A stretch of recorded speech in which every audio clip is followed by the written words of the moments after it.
Bonjour, c'est Smartful. Aujourd'hui, je vais faire une courte vidéo sur un exercice que j'ai eu à faire lors d'un test technique en recrutement, donc pour vous montrer à peu près ce qu'on peut avoir. Alors, je fais cette vidéo à la fois parce que j'ai trouvé ça marrant en fait de travailler là-dessus, et à la fois pour exprimer aussi une certaine critique sur les tests techniques. Donc cette critique, c'est que tu as des fois des tests d'algorithmie. Donc tu peux dire c'est normal, hein, si tu es à l'école ou si voilà, tu apprends le code à côté, tu peux dire bah, c'est normal, l'informatique c'est principalement de l'algorithmie, sauf qu'en soi, en réalité, l'algorithmie, malheureusement, on en fait assez peu dans le travail. Alors ça ne veut pas dire que c'est totalement inutile, mais moi principalement des problématiques d'algorithmie concrètes que j'ai eu en vrai, en live, dans le monde du travail. Ça m'est peut-être arrivé une ou deux fois. Alors dans ces moments-là, tu es bien content d'être bien épaulé par des algorithmes, mais voilà, en fait, tu es beaucoup plus fort en algorithmie quand tu sors d'école parce que tu as fait des exercices là-dessus, ou d'école ou de formation que tu as faites, hein, que dans le monde du travail, parce que dans le monde du travail, tu vas faire des choses qui sont généralement beaucoup plus traditionnelles, assez communes. Voilà. Malheureusement. Donc moi j'aime bien quand je suis amené à faire de l'algorithmie parce que j'ai l'impression vraiment d'apporter une grosse valeur ajoutée, mais c'est malheureusement assez rare. Et pourtant, lorsque tu fais des entretiens, tu auras des tests d'algorithmie. Donc ça c'est des fois quelque peu embêtant. Autre chose, pourquoi on fait aussi peu d'algorithmes dans la vraie vie ? Parce qu'il y a beaucoup de fonctions, beaucoup d'algorithmes qui existent déjà, il y a des bibliothèques qui règlent les principaux problèmes, et si tu es sur un langage global, commun, les problèmes les plus récurrents, ils ont déjà été résolus. Et tu as une bibliothèque pour répondre à ça, ou tu as même des fois dans la bibliothèque standard du langage, quelque chose pour une réponse pour satisfaire le besoin. Donc c'est pour ça qu'au final, les algorithmies, il y a 20 ans, effectivement, c'était obligatoire, mais aujourd'hui, c'est beaucoup plus rare. Il faut vraiment un cas très spécifique pour que aucune bibliothèque ne réponde à ça, ou en tout cas, aucune bibliothèque open source et libre. Donc, le but, c'est de présenter l'exercice pour te montrer en gros quel genre d'algorithme tu peux avoir en entretien. Alors je te présente l'énoncé. L'énoncé était assez pourri, mais bon. Alors tu as une machine de merde qui doit rendre de l'argent. Bon, ok. La machine, en fait, elle peut avoir que des billets de 10, de 5 et des pièces de 2. Donc déjà, c'est une machine de merde, mais bon. Et le programme, il fait de la merde. Apparemment, il rend que des pièces de 2 ou que des billets de 5, ou bref, il n'est pas du tout optimisé. Et donc, ton travail, c'est de créer un programme qui répartit correctement l'argent. Donc par exemple, toi, si tu as 80 €, faut donner 7 billets de 10 €, un billet de 5 € et 4 pièces de 2 €. Et ça fait donc 80 €. Et pareil, après tu sais lire, donc 87 €, 8 billets de 10 pour faire 80, 5 pour faire 85 et 2 pour faire 87. Et pour faire 88, donc un billet de 8 €, enfin 8 billets de 10 € pour faire 80 et 4 pièces de 2 € pour faire 8 €, donc 88 €. Voilà, ça c'est ce que tu vas faire. Alors au début je pensais le faire en live, coder en live, c'est vrai que c'est plus marrant, mais ça prend du temps, tu vois, forcément il y a un temps de réflexion, il y a des...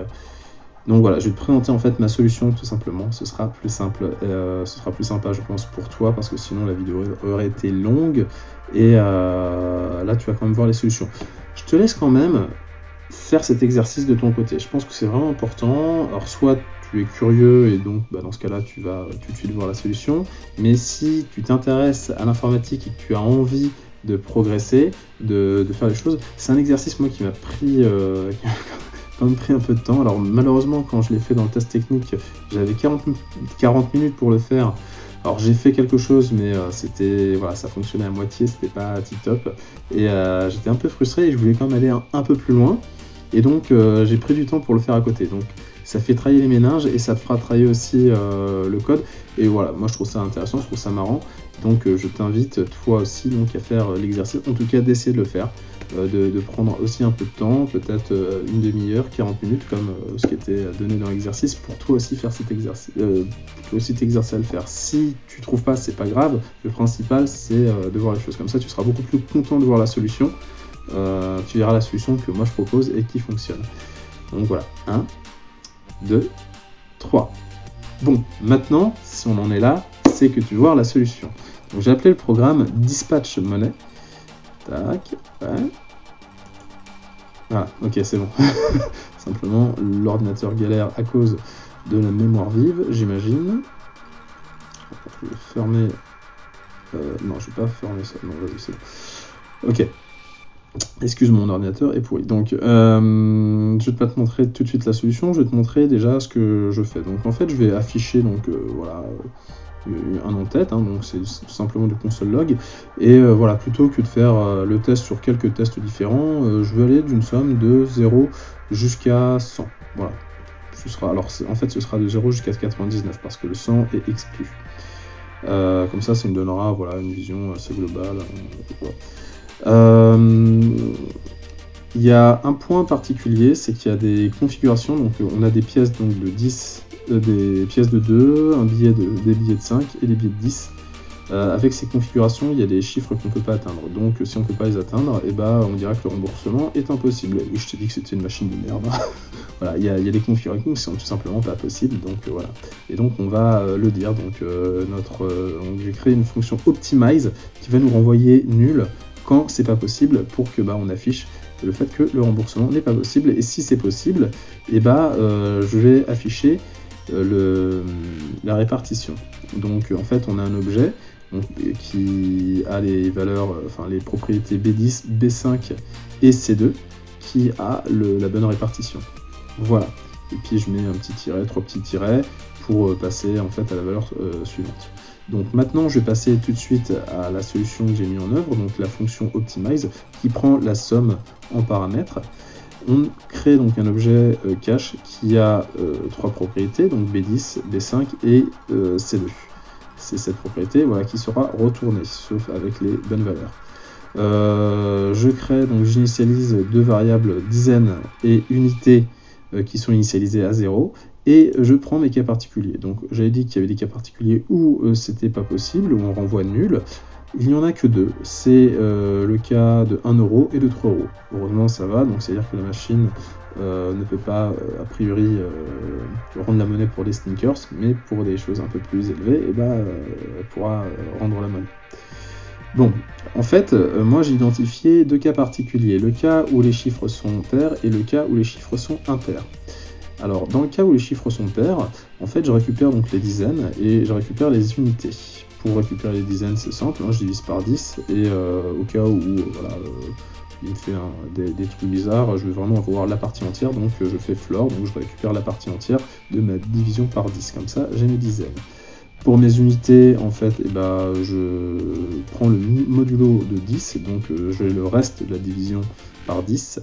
Là, j'ai mes unités. Et donc, en fait, ce qui se passe, je vais mes dizaines vont me renseigner sur le nombre de billets de 10. Et pour les unités, je vais les diviser donc par 2, ce qui me donnera en fait le nombre de pièces à avoir. Et oui, effectivement, dans les paires, quand on est par exemple de 80 à 88, donc il va te rester en unité 8, ce qui fait 4 pièces de 2. Et 8, c'est la plus grande. Après, on sera donc à 90, et ce sera 9 billets de 10 et 0 pièces de 2. Et donc 6, ce sera 3 pièces de 2, 4, ce sera 2 pièces de 2, et 2, ce sera une pièce de 2.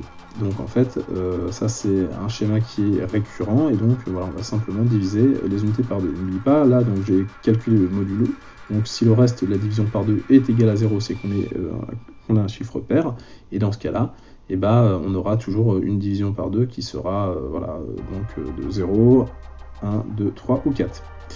Dans le cas contraire, donc dans le cas des chiffres impairs, donc qui ne sont pas divisibles par 2, en fait, moi j'ai trouvé une petite astuce, c'est que je retranche 5. Et en fait, dès que tu retranches 5 à chacun des cas, donc que ce soit 1, 3, 5, 7 ou 9, tu obtiens un chiffre pair. Donc en fait c'est très simple, tu enlèves 5, et puis après on fait la même gestion que pour les chiffres pairs, sauf qu'on va rajouter bien évidemment un billet de 5. Et en fait dans ce cas là ça fonctionne. Voilà.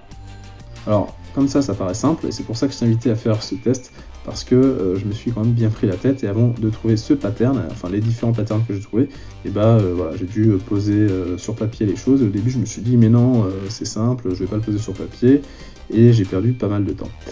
Et au final, en reprenant le temps de bien faire les choses, et en posant sur papier, j'ai trouvé ça, et puis j'ai réussi à simplifier le problème. Et donc, bien évidemment, à la fin, une fois qu'on a fait nos différentes répartitions, je renvoie. Et vu qu'on a ici une fonction for, pour chaque somme, on va recalculer les choses. Tout est réinitialisé à 0 au début, donc on va rappeler notre fonction, tout sera réinitialisé, et on regardera est-ce que c'est pair, est-ce que c'est impair. Voilà. Je te montre ce que ça donne. Donc, alors, faire node, je l'ai appelé dispatching money. Voilà. On va vérifier, avant de lancer le programme, voilà, on va vérifier ces 3 cas. Est-ce qu'ils fonctionnent bien, d'accord? 83, 87 et 88. Voilà. Donc, voilà. Wow. Super, donc on voit donc 99, on a un billet de 5 et 2 pièces de 2. Alors, on a dit, on va vérifier donc notre 83. Donc on a bien 7 billets, donc 70 €, plus un billet de 5, plus 4, donc 75 €, plus 8 €. Voilà. Donc c'est bien ce qu'on avait imaginé là, 4 pièces de 2, un billet de 5 et 7 pièces de 10 pour 83. Maintenant on a 87 et 88, donc 8, 1 et 1. 88, 87, 8, 1 et 1 et 88, 8 et 4. 8 et 4, voilà. Voilà, donc sur nos exemples, ça fonctionne bien. Voilà, bon, je voulais présenter ça, j'espère que ça vous a plu, que vous avez trouvé ça intéressant. Maintenant, je vous souhaite une excellente soirée ou une excellente journée en fonction de... Voilà, tu m'as compris. Allez,